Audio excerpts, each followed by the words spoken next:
नमस्कार दोस्तों, मैं अंकित शर्मा इन्फिनिटी क्लासेस में आप सब लोगों का स्वागत करता हूं। आज की इस वीडियो को आरंभ करने से पहले मैं परम आदरणीय श्री गुरु जी जितेंद्र जी के श्री चरणों में नमन करते हुए आगे बढ़ता हूं। आज का जो हमारा टॉपिक है वो है सिविल प्रक्रिया संहिता 1908। एक्चुअली अब हम चूंकि एग्जाम पेपर्स आपके एग्जाम्स जो है नज़दीक आ गए हैं, अब केवल इम्पोर्टेंट जो पोर्शन है केवल वही आपने पढ़ना है। तो आज का जो मेरा जो पहला प्रश्न है, पहला जो टॉपिक है वो ये है कि जैसे अचल संपत्ति से संबंधित विवादों के लिए क्या प्रावधान है, यानी कि वाद दायर करने का स्थान सुनिश्चित करने के नियम के बारे में हम लोग स्टडी करेंगे। जो वाद को सुनिश्चित करते हैं वे नियम, उनके बारे में अपन डिस्कस करेंगे। तो जैसे कि पहला है कि अचल संपत्ति से संबंधित विवादों के लिए कौन से नियम हैं। उसके बाद हमारा है दुष्कृति से संबंधित विवादों के लिए, विवादों की क्षतिपूर्ति के लिए नियम क्या है, या आप इसको ये कह सकते हैं कि अचल संपत्तियों से संबंधित वाद दायर करने के लिए न्यायालय चुनने के लिए व्यवहार विधि संहिता में क्या प्रावधान है, वो कौन कौन से प्रोविजंस हैं। ठीक है, अचल संपत्तियों से रिलेटेड वाद दायर करने के लिए। ठीक है, देन नेक्स्ट क्वेश्चन हम ये बना सकते हैं कि किन सिद्धांतों के आधार पर अचल संपत्ति के वाद का न्याय क्षेत्र आधारित किया जाता है, यानी कि वो कौन कौन से प्रिंसिपल्स हैं, वो कौन कौन से सिद्धांत हैं जिनके आधार पर अचल संपत्ति से रिलेटेड जितने भी वाद हैं उनके क्षेत्र का न्याय क्षेत्र यानी कि क्षेत्र अधिकार का जो आधार तय किया जाता है उनके बारे में हमें बताना है। तो बने रहिए, इन सारे प्रश्नों के उत्तर जानने के लिए बने रहिए हमारे साथ इस वीडियो में। ये एक ही प्रश्न का उत्तर हम बता रहा हूं सामने जो है, लेकिन ये इतने सारे चीजें यहाँ से निकल के आ सकती है क्योंकि यहाँ पे अचल संपत्ति से भी रिलेटेड आ जाएगा और दुष्कृति से भी रिलेटेड आ जाएगा, है ना। तो चलिए चलते हैं हम क्या बताया गया है। सबसे पहले मैं आपको बता दूं, जैसे कि मैंने अभी बताया कि अचल संपत्ति से संबंधित वाद दायर करने के प्रावधान एवं सिद्धांत कौन से हैं ये मैं बता दूं। जो सिद्धांत है अचल संपत्ति से रिलेटेड वो है सीपीसी यानी दीवानी प्रक्रिया संहिता या सिविल प्रोसीजर कोड सेक्शन 15 से लेकर 17 तक। जैसे कि मैं यहां दे चुका हूं आपको, ये हो गया आपका सेक्शन 15 से लेकर 17 तक यहाँ पे होता है। तो अचल संपत्ति से रिलेटेड जो वाद है उनके जो नियम है वो यहाँ तक आपके प्रोवाइड कराए गए हैं, यहाँ तक के। ठीक है, देन उसके बाद जो नीचे चीजें हैं उसमें जो दूसरा प्रश्न मैंने जोड़ा था कि दुष्कृति से संबंधित विवादों की क्षतिपूर्ति के लिए, तो वो नीचे वाला जो प्रश्न है ये यहाँ आ जाएगा। और यदि एक और प्रश्न जो बनेगा वो बना है हमारा किन सिद्धांतों के आधार पर अचल संपत्ति के वाद का न्याय क्षेत्र आधारित मतलब तय किया जाता है, तो उस प्रश्न के उत्तर में अपन क्या करेंगे, इसमें सारे के सारे जितने भी 6 पॉइंट मैंने यहाँ पे लिखे हैं वो सारे उसके अंदर में लिख देंगे। ठीक है, या अचल संपत्तियों से संबंधित वाद दायर करने के लिए न्यायालय चुनने के लिए व्यवहार विधि संहिता में क्या प्रावधान है। तो इस प्रश्न का उत्तर के लिए भी हम ये पूरे 6 के 6 पॉइंट पढ़ देते हैं। ठीक है, तो अब मैं चलता हूं इसमें इसके एक्सप्लेनेशन में। देखो, अचल संपत्तियों से संबंधित वाद दायर करने के प्रावधान और सिद्धांत हैं सेक्शन 15 से लेकर के 17 तक, यानी कि 15, 16, 17। तो सेक्शन 15 क्या है, सेक्शन 15 यहां पर आ जाइए। न्यायालय जिनमें वाद दायर किए जा सकते हैं, वे न्यायालय जिनके अंदर में हम वाद दायर कर सकते हैं सेक्शन 15 के अंदर में आता है। सीपीसी की जो संहिता है, सीपीसी की सेक्शन 15 धारा 15 के अंदर में वो इंक्लूड किया जाता है। इसमें क्या होता है कि ये जो नियम है उसी को प्रतिपादित करता है, कैसे नियम वाद दायर किया जाता है। देखो, वाद की दायर करने का जो मेथड है, जो टेक्निक है, तरीका है, वो क्या है कि वाद को सबसे निम्नतम न्यायालय में ले जाना चाहिए जिसके पास में उस वाद को मतलब सोल्व करने की कैपेसिटी हो। ठीक है, अगर मैं किताबी भाषा पढ़ूं तो चलिए मैं पढ़ देता हूं कि धारा 15 यह बताती है कि यह सामान्य नियम प्रतिपादित करती है कि प्रत्येक वाद से निम्नवत वर्ग के न्यायालय में जो उस वाद का परीक्षण करने के लिए सक्षम हो वाद दायर किया जाना चाहिए।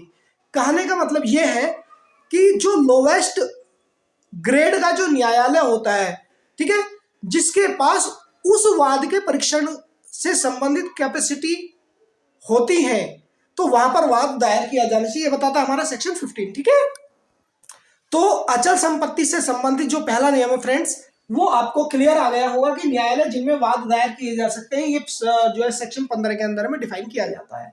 ये क्लियर हो गया, यानी कि वाद वहीं पे दायर किया जाना चाहिए जो निम्नतम न्यायालय हो और जिसके पास में उस वाद को एक्सेप्ट करने की या परीक्षण करने की शक्तियां हो।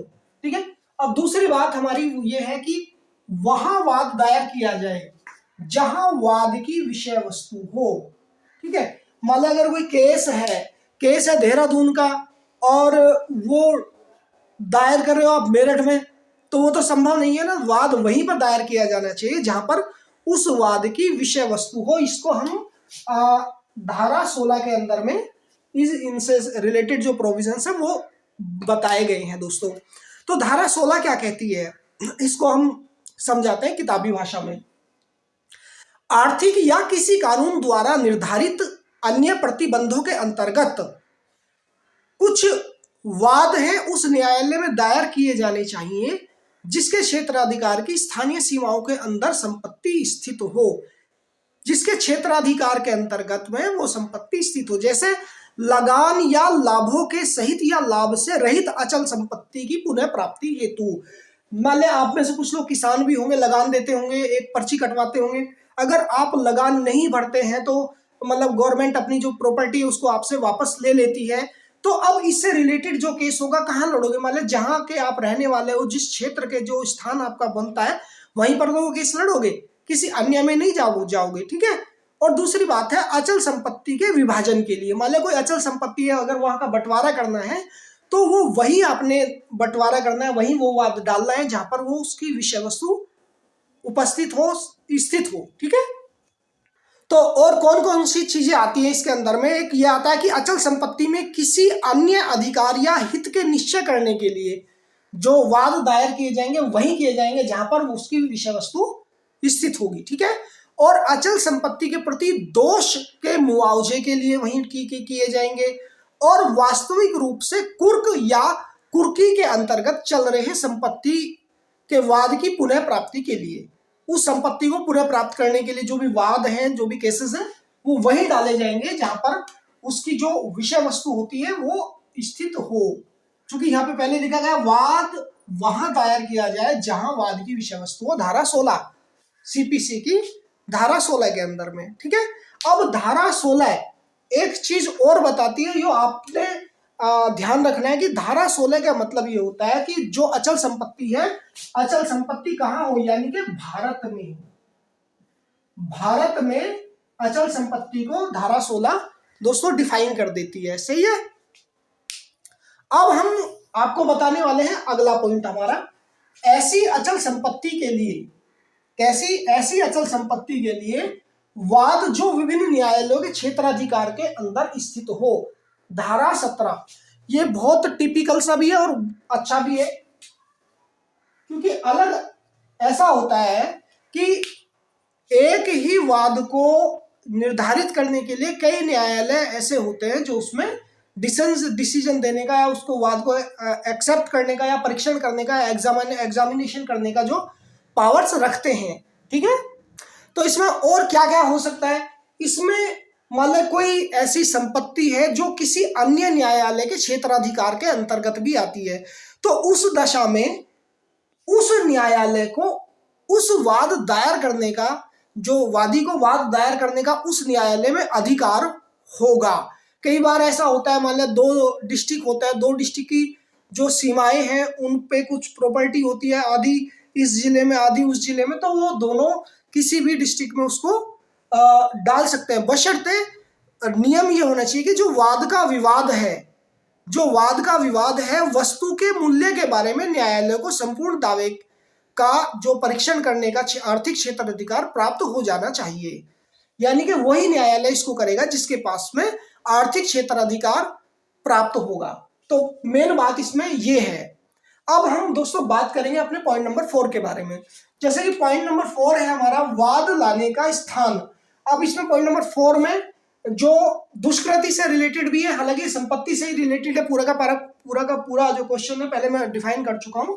अब हमारा वाद जो पॉइंट नंबर 4 है वो ये यहाँ पर आ गया है कि वाद लाने का स्थान जहां न्यायालय के क्षेत्राधिकार की स्थानीय सीमाएं, ये पॉइंट तो भी नोटेड है, ये वाला कॉलम, इस क्षेत्राधिकार की स्थानीय सीमाएं अनिश्चित हो। जैसे कि मैंने अभी एक उदाहरण दिया था, फर्ज करो ये एक लैंड है, ये जमीन है, ठीक है, तो यहां से जो इधर वाला पार्ट है ये एक ही ओनर के पास संपत्ति है दोनों पूरी, और फर्ज करो एक ओनर है, हमारे जितेंद्र जी हैं वाले,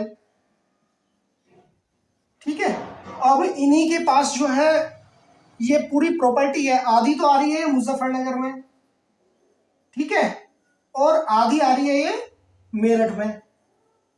कहने का मतलब ये जो है जो सीमाएं हैं मेरठ और मुजफ्फरनगर की, जो सीमाएं एक दूसरे के साथ मिल रही हैं, अब यहां पर क्या होगा कि न्यायालय के जो क्षेत्राधिकार की सीमाएं हैं वो अनिश्चित हो जाएंगी, क्योंकि दोनों जगह है, तो उसमें क्या क्या प्रावधान है, क्या क्या नियम है, वो हम आपको बताते चले।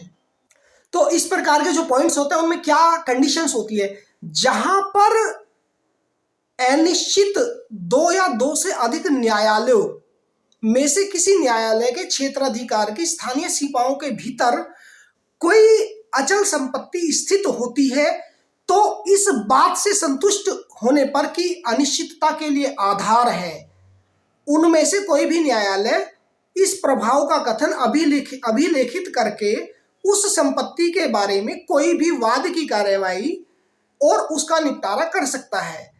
बस कंडीशन एक है जो मैंने इससे पहले वाले में बताई थी कि वाद की प्रकृति और मूल्य के संबंध में क्षेत्राधिकार का प्रयोग करने के लिए वो न्यायालय सक्षम होना चाहिए कि जिस न्यायालय में वाद डाला गया है। अब जैसे यही वाला मैटर था, इसमें जितेंद्र जी की जो संपत्ति है मुजफ्फरनगर में भी है और मेरठ में भी है, अब ये मेरठ में भी वाद डाल सकते हैं और मुजफ्फरनगर में भी वाद डाल सकते हैं। अब तो वाद की जो विषय वस्तु है वो कहीं भी है, तो इसलिए विभिन्न वर्ड इसमें दिया है कि विभिन्न न्यायालयों के क्षेत्राधिकार के अंदर में, सही है। तो अब है क्या कि अगर इसमें मेरठ है, मतलब मेरठ जो न्यायालय वहां पर वाद दायर किया जाता है, वो मेरठ का जो न्यायालय है वो कॉम्पिटेंट कोर्ट होना चाहिए, यानी कि सक्षम न्यायालय होना चाहिए जिसको उस अधिकार को, उस वाद को सुनने की या परीक्षण करने की शक्तियां प्राप्त हो।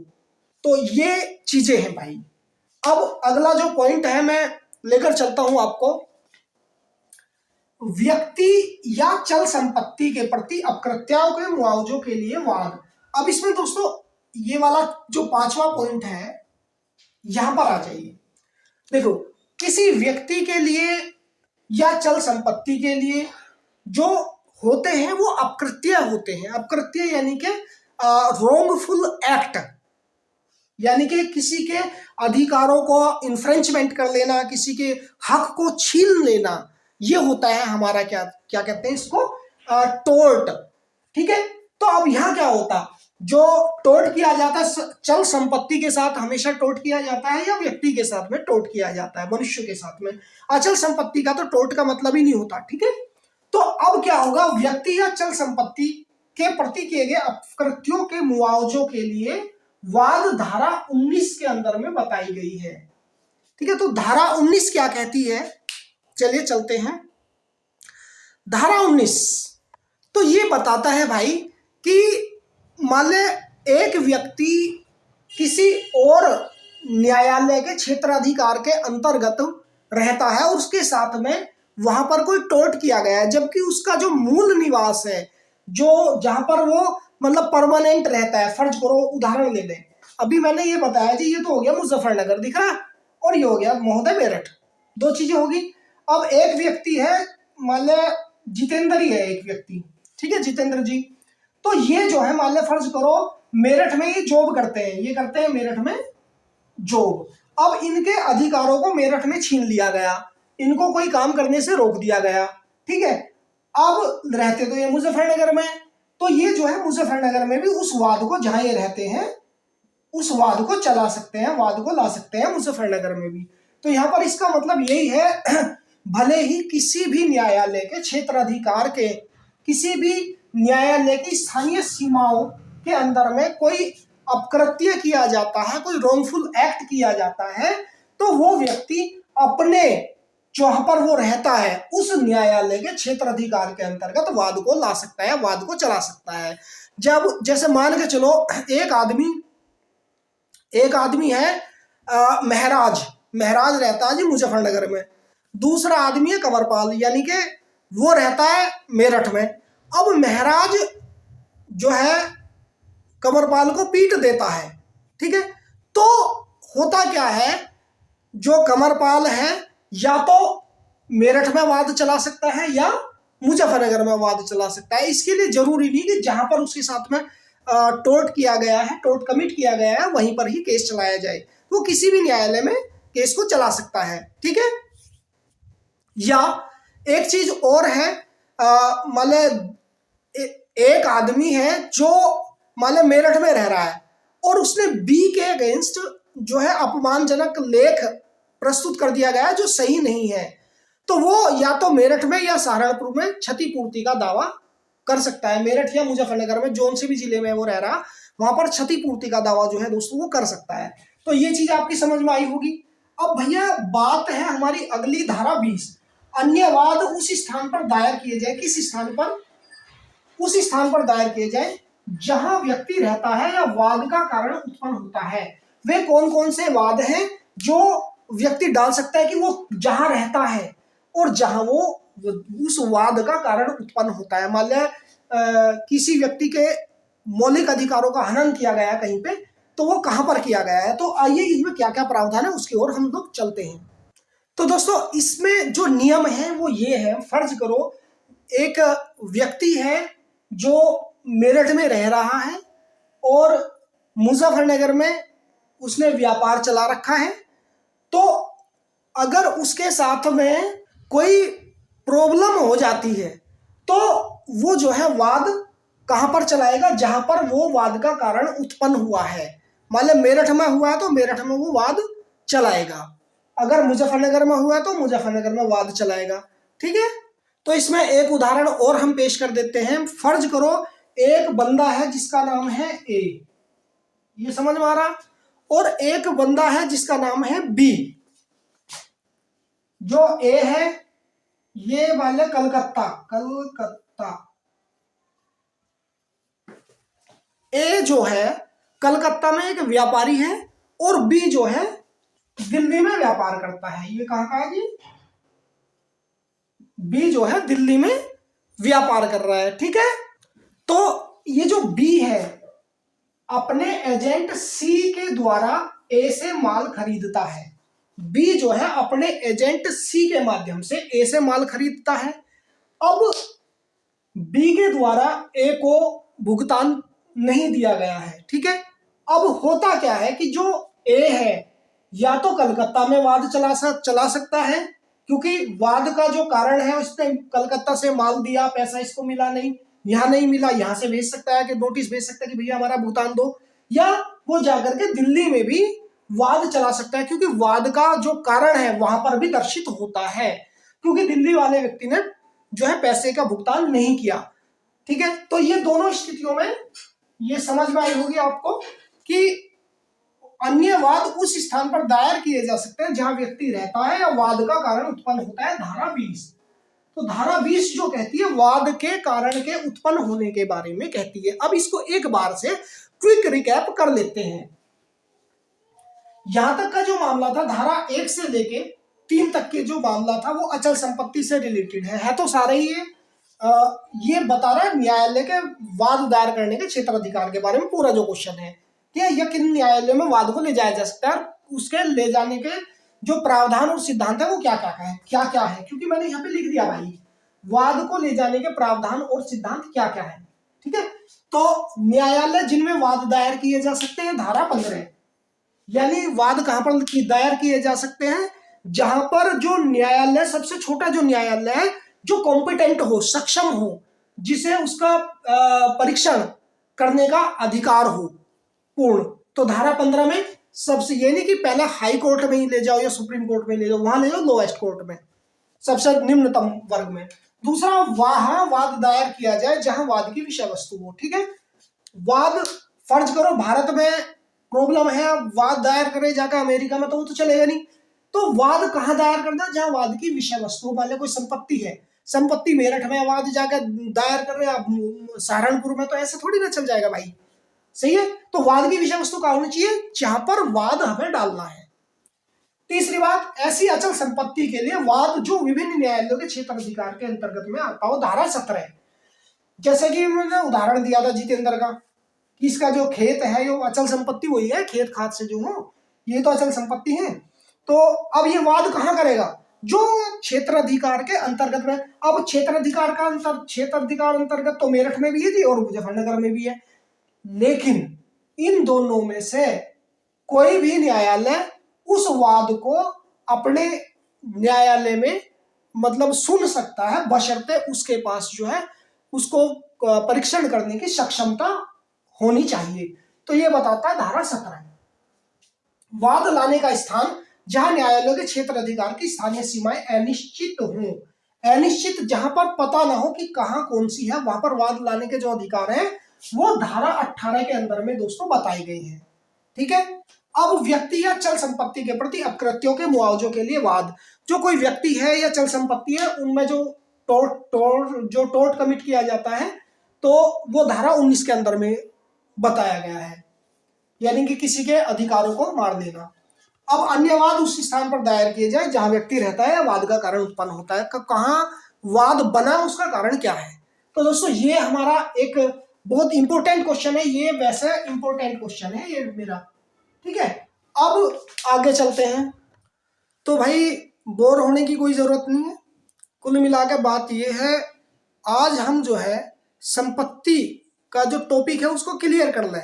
अब इसमें और भी क्या क्या बन सकता है कि किस आधार पर और किसके द्वारा अचल संपत्ति का विक्रय नियस्त करने का आवेदन किया जा सकता है, यानी कि वो कौन कौन से आधार हैं। अगर कोई अचल संपत्ति बेच दी गई है तो उसका जो विक्रय है वो निरस्त करने का आवेदन किस आधार पर किया जा सकता है और किसके द्वारा किया जा सकता है।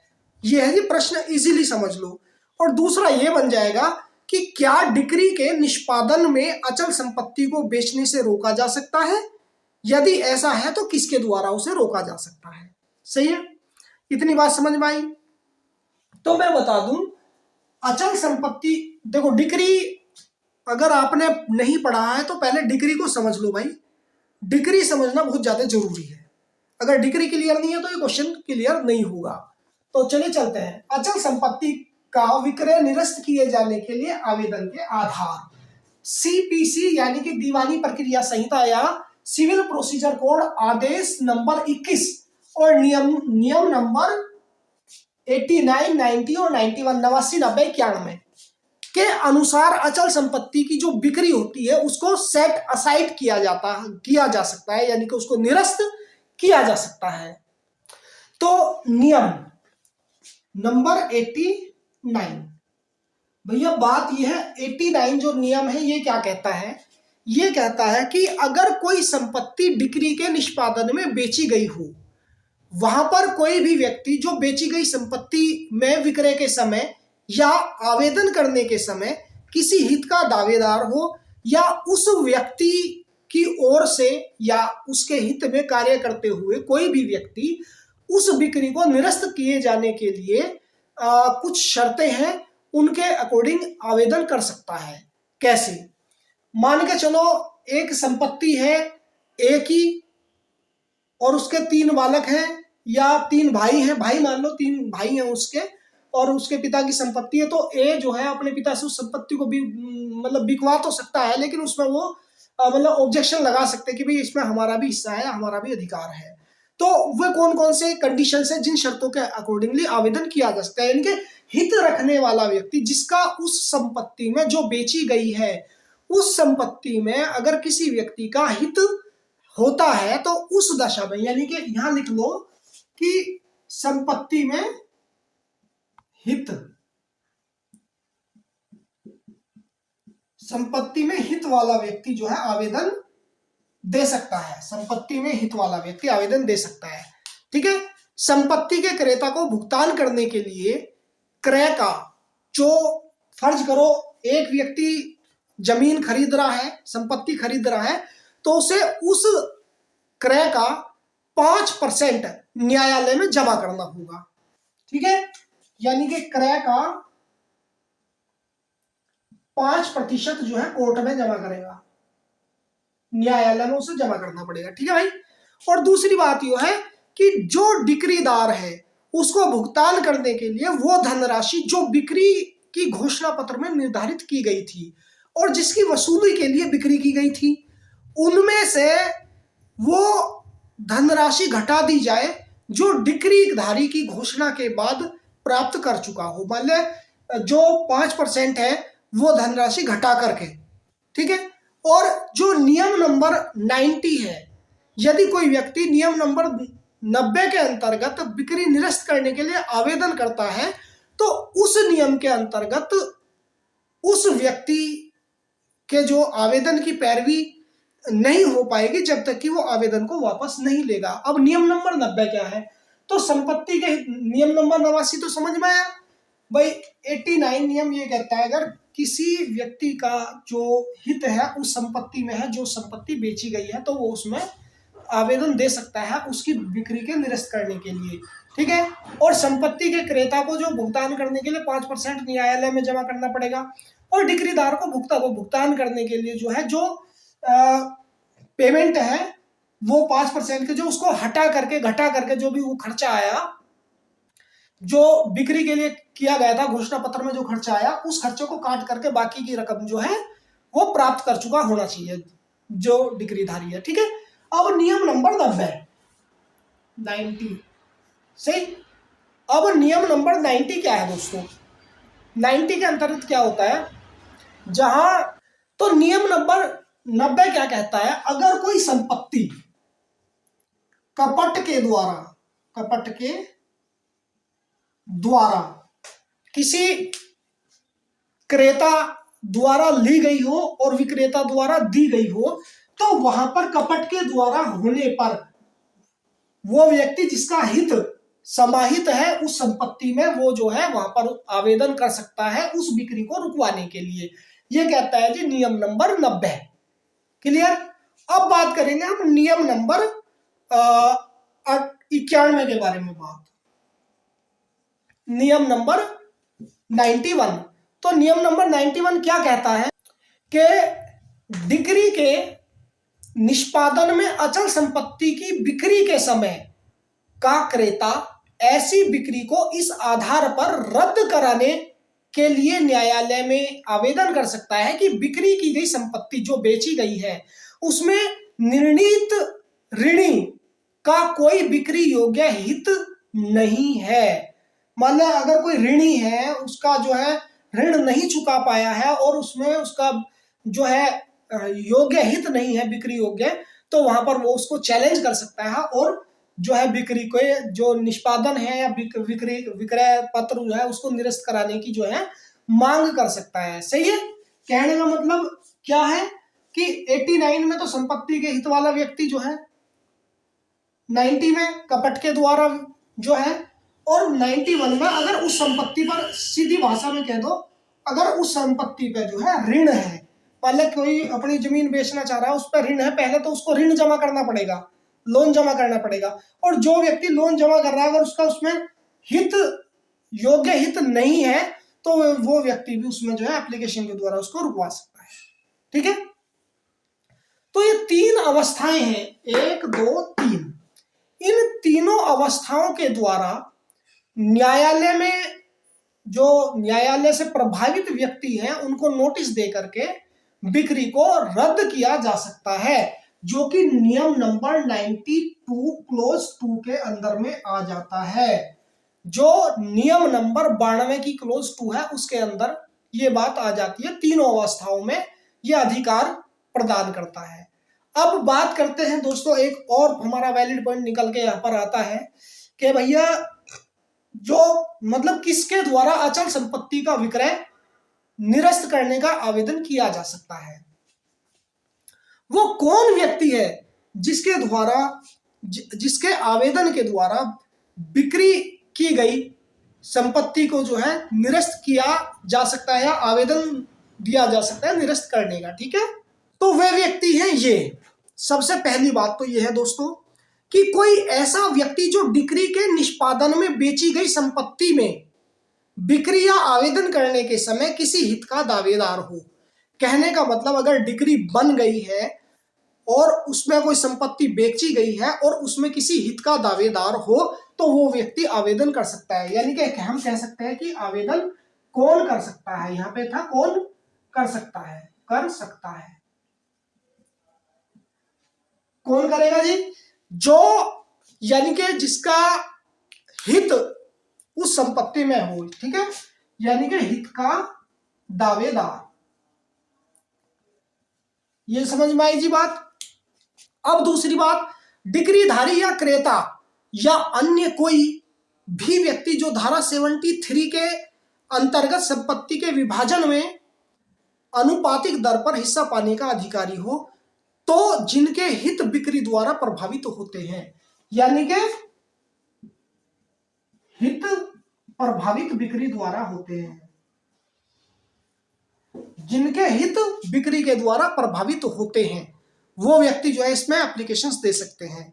और तीसरी बात यह है कि कोई ऐसा व्यक्ति जिसने डिक्री के निष्पादन में बेची गई संपत्ति को खरीद लिया हो, ठीक है, यानी वो व्यक्ति जिसने डिक्री के निष्पादन में बेची गई संपत्ति को खरीद लिया हो।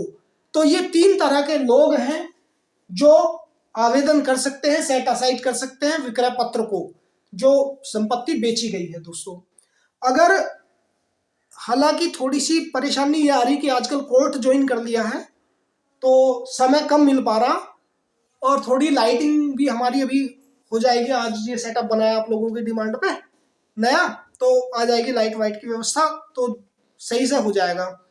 तो इसे भैया सही तरीके से आप लोग इसको पढ़ें और अपने पेपर की तैयारी करें। कोई बात समझ में ना आई हो भाई तो कमेंट बॉक्स में दे दियो, नहीं तो मेरा जो यूट्यूब नंबर है मतलब व्हाट्सएप नंबर है उस पर अपना मैसेज डाल सकते हैं आप। मुझे कॉल ना करें कोई भी, डायरेक्ट केवल क्या करें, मैसेज करें, व्हाट्सएप मैसेज, उसमें हम आपका रिप्लाई करेंगे जब भी हमें टाइम मिलेगा। और बात नंबर नेक्स्ट ये है कि भाई सब्सक्राइबर थोड़े कम आ रहे हैं, वो बढ़ाओ, तभी तो काम चलेगा। यूट्यूब पे काम करने का वजह ही नहीं आ रहा, सही नहीं? तो जितना भी हो सके ज्यादा से ज्यादा शेयर करें। देखो शुरू से ही आप लगा लो 3rd 4th 5th सारे जितने फर्स्ट सारे सेमेस्टर में आपका साथ दिया है मैंने, अब तुम हमारा साथ दो, सही है। और कोई भी कानूनी सलाह भी लेनी हो तो वो भी फ्री देंगे, अपने केवल फ्री देंगे, कोई फीस नहीं कानूनी सलाह के लिए भी, ठीक है। और बस वीडियो अच्छी लगे हो तो लाइक शेयर करें भाई, ये तो कहना ही पड़ा है। बाकी आप तो समझदार हैं, अपने घर के आदमी हैं सब, कोई बाहर का तो है नहीं। तो चलो विदा लेता हूं मैं, बाय बाय, जय हिंद।